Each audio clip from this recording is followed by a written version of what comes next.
Hello everyone, welcome back to episode 2 of our RGE tips and tricks series. Before we start the video, I just want to say Merry Christmas and a advanced Happy New Year to all of you. Sorry about my voice, I just woke up to record this intro, but yeah, essentially this video was supposed to be released quite a while back, but I kind of forgot about it, so yeah. So the commentary might be a bit off or something, but it should work anyways, regardless. But yeah, anyways, without wasting much time, here is the episode. Hope you guys enjoy. Okay, doors. So it seems like a tradition now. Every time I look into the RGE discussion channel, there's always at least one question in regards to door, at least like, I don't know, every so often. So here's a quick dive into it. So, on the two sides of the door, you have two hitboxes. On one side, the hitbox of the door is on the topper portion, and on the other side, the hitbox is on the lower portion. So if you think that, oh, I keep clicking, the door just doesn't select, just make sure you select either the top or the bottom, depending on which direction the door is facing. But yeah, now, to move the door, assuming you already have a door frame in place, all you just have to do is select door and then drag your door, or should I say more of your outline of the door, into the doorway that you've prepared.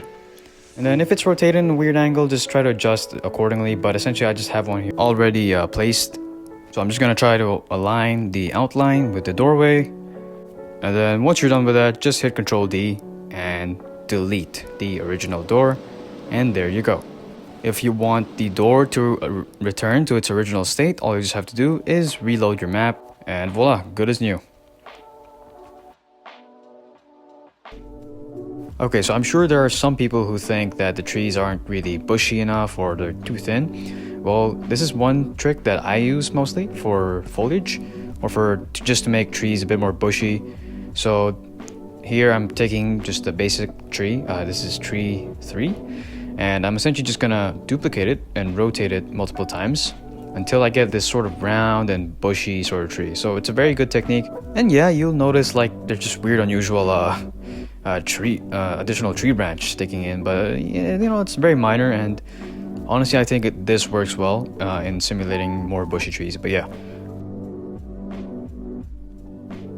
Okay, this step I'm gonna give full credit to Le Bacon. But essentially what this is taking advantage of Z fighting, or clipping, as we would call it, to mimic a static effect. So just to show you what I mean. So over here I have a gas station sign, and I want the, sort of like the digits to sort of flicker, as if it's like, glitching. So to do that, all I have to do is essentially just put the numbers in the same layer as this sort of display panel here. And we'd count that as Z fighting or clipping. But as you can see, it mimics a really good sort of glitchy flickering effect. So this is probably the one instance where clipping can actually be used in a creative way and not just seen as a frowned upon sort of a mistake here. So it's pretty cool and pretty clever.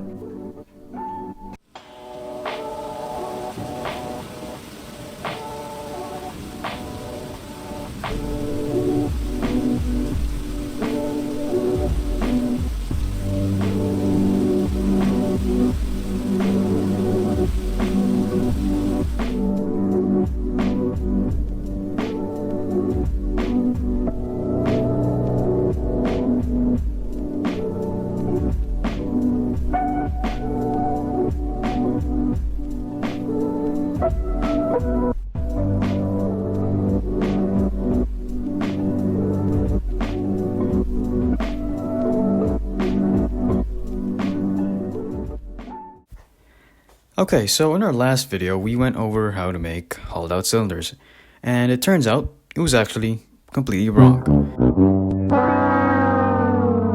Or at least it was right, but I did something wrong, so yeah, thanks EDOT for pointing it out an eternity later. But anyways, I digress. Yeah, so we're just gonna go over it again this time. This is an updated version of how to do it, so let's get into it. Okay, so for this episode, I'm gonna show you how to make a big one and a small one, but for now we're gonna go for this cylinder right here. It's the optimal size. It's the same formula, it's just that we're gonna put the value in the correct place this time and not the other place which manipulates the width and depth. You'll see what I mean in just a second, but yeah, I'm not gonna commentate too much over this, but so I just hope you guys can follow along. Okay, first off, you start with a part with your diameter of choice, and then place another part in front. Make sure there's a gap so it's easier to select. And then once you have your value, you input the value in the Y value slot, and then group these two parts, and then after that you just start duplicating. So to duplicate, you just do Control D.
Okay, this is more of just a general rule of thumb. So I've seen many countless players doing RGE, and then all of a sudden, oh no, all of their hours of hard work or months of hard work just goes away because they disconnected or their Wi-Fi just went kaput. So general rule of thumb, most of us RGE builders go by the 5-minute or whatever X amount of time rule.